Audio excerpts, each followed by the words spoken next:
Hey guys, this is Comic Uno, and today I'm doing a review for The Flash. So let's start talking about this episode.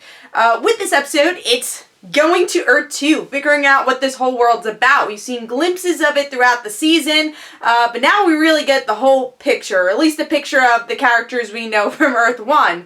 And we get to see that Iris is actually a detective, so kind of switching roles with Joe. And Joe is a nightclub singer and does not like Barry at all, because Barry kind of put Iris in danger.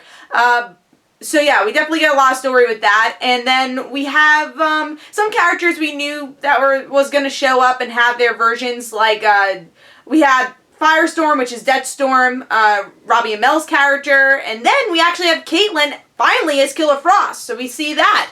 And then towards the end of the episode, we actually see who Cisco is, and there's a lot of body counts in this episode, because we see, you know, Barry and Cisco try to figure out a way to save Jesse, but also save the familiar faces in Earth-2. And in the process, we have Deathstorm, who dies. We have Cisco's Earth-2 version, who dies. And we have Joe, who dies. So there is a huge body count with this episode. But one character they did, you know, keep alive, which I'm sure they're keeping alive for a reason, is Killer Frost. And it seems like she'll play a bigger part in the next episode. Or maybe just the future of Flash. We'll have to find out.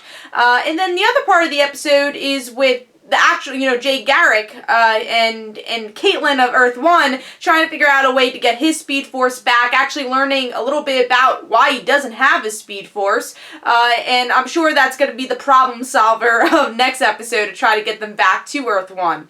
So what did I think of the episode? I had a blast watching this episode. It was cool to see the differences of Earth-1 and Earth-2. I feel like it was a very steampunk kind of era. I want to say that. It's not exactly steampunk, but it kind of reminds me of that type of style, and I enjoyed that. And it was cool to see the different dynamics. You know, Joe not liking Barry, Barry pretending to be Earth-2, Barry for most of the episode.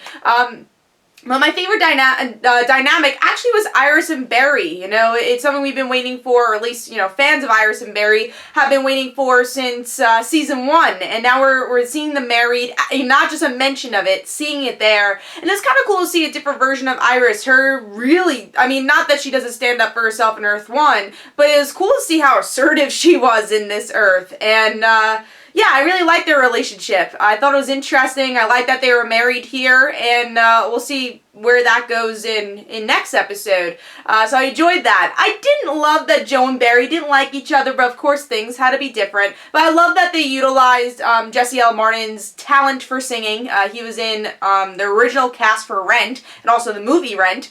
So he is a Broadway star also. So it's nice to see them use his singing skills on the show. I still think Flash, Arrow, and Supergirl needs a musical. That should be the next crossover. There's so much good talent on all three of these shows. Let's see it happen. But it was nice to see Joe as a singer. I thought that was a really cool twist. So there's a lot of nice twists here, and like I said, body count definitely was heavy in this episode, understandably. And then the last part of this episode is actually seeing Jesse, finally, because it's been a while, and Barry kidnapped by Zoom. So hopefully we'll finally actually get to see Barry and Zoom interact a bit more, because I feel like that's been the negative towards this season, that we actually haven't had a lot of Zoom, especially compared to season 1, where we saw a lot of a Reverse Flash, obviously.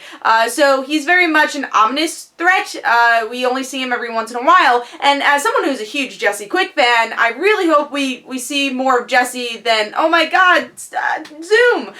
So I want to see, you know, more of Jesse's character, because we really haven't seen it, because she's been kidnapped and a damsel in distress for most of these episodes, and I really do think that next episode we'll learn a little bit more about her. I really hope that she already has the Speed Force. We'll find out, because obviously she could still be in that cage and have the Speed Force, because Barry's in the cage and he has the Speed Force and he can't escape. So let's see Jesse with the Speed Force in some way. And it also is kind of interesting, Joe mentioned the word mantra in this episode. So that is very much tied to Jesse's story, where she uses the equation as her mantra to use the Speed Force, and that goes into her origin story. So maybe that was not a coincidence that they used that word in an episode with Jesse Quick, or just right now, Jesse Wells. So hopefully you get to see a little bit more of her next episode, which I think we will. Predictions for next episode, I do think that we'll see a lot more of Killer Frost, because we saw the death of Deathstorm here. So I think Killer Frost is definitely going to go towards the good side. I don't know how Iris is going to feel about teaming up with the person that killed her father, but I think it's going to be an interesting dynamic, because in this episode it was Killer Frost just being bad because she likes being bad, but what I'm really interested in is the dynamics and the dimensions of Killer Frost, and I think that's something we will see in the next episode, that she's not just this two-dimensional villain, she's also still Caitlin Snow. So we didn't really get to see that here. It's very, you know, two-dimensional, but I think it was on purpose, because next episode we will see a more three-dimensional Killer Frost, and hopefully in the future just seeing more of Killer Frost, because obviously that's another thing we've been really waiting, or at least I personally have been waiting for with Caitlin, and that's kind of proven with the parallel of both Earth-1 and Earth-2 in this episode, where Caitlin's not really doing much in Earth-1 and kind of doing the same thing. It's like, oh, Jay, I'll help you, Jay, I'll help you. It doesn't really have her own arc, and then you have this badass Killer Frost scene, you know, her having powers and you know, seeing that version of her. So hopefully they can find a cool medium with Killer Frost and Caitlin of Earth-1, but it was really nice to see that. And also all the Easter eggs in this episode, before I close this review, there was a lot of Easter eggs. We get to see Supergirl, so we know it is confirmed that she is from another world, which personally, I mean, this is for another video, I think they could have done the same world. That's, again, a discussion for another video, but it's cool that we got to see Supergirl. We saw Gorilla Grodd, we saw a different version of Green Arrow, we saw Jonah Hex, so that's going to be like Legends of Tomorrow. We saw a Legion of Superheroes. I mean, the list kind of goes on and how many cool stuff we saw. I'm like trying to think off the top of my head. There was about 6 things we saw during the different worlds, so I really enjoyed that. And yeah, a ton of Easter eggs throughout this whole episode. We saw Deadshot again. Who expected that? In a really comedic way. Probably his best, in my opinion, best appearance was in this Earth-2 episode.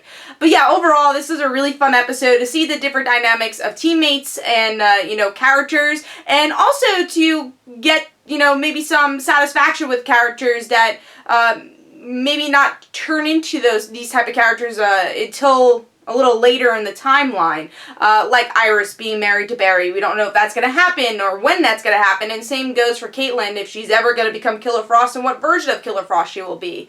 So there's a lot coming up for that. Yeah, and then I guess the negative being that you have the Jay Garrick scenes, which was okay, and it was kind of more used for, oh, we have to solve this problem, let's use Jay Garrick. But I'd rather, like, went back and used more Earth-2. But really, really fun episode. Kind of everything I expected and more. And I think part 2 is going to be even better in a lot of ways, because we're finally getting more of that Zoom story we've been really waiting for. So hopefully you guys enjoyed. Of course, I'll have a review for The Flash next week. And this is Comic Uno. Don't forget to follow me on Twitter. Don't forget to like my Facebook page. Also, description below, there's links for my comic book, Like Father, Like Daughter. And don't forget to like the Facebook page of Like Father, Like Daughter. I'll see you guys later. Bye.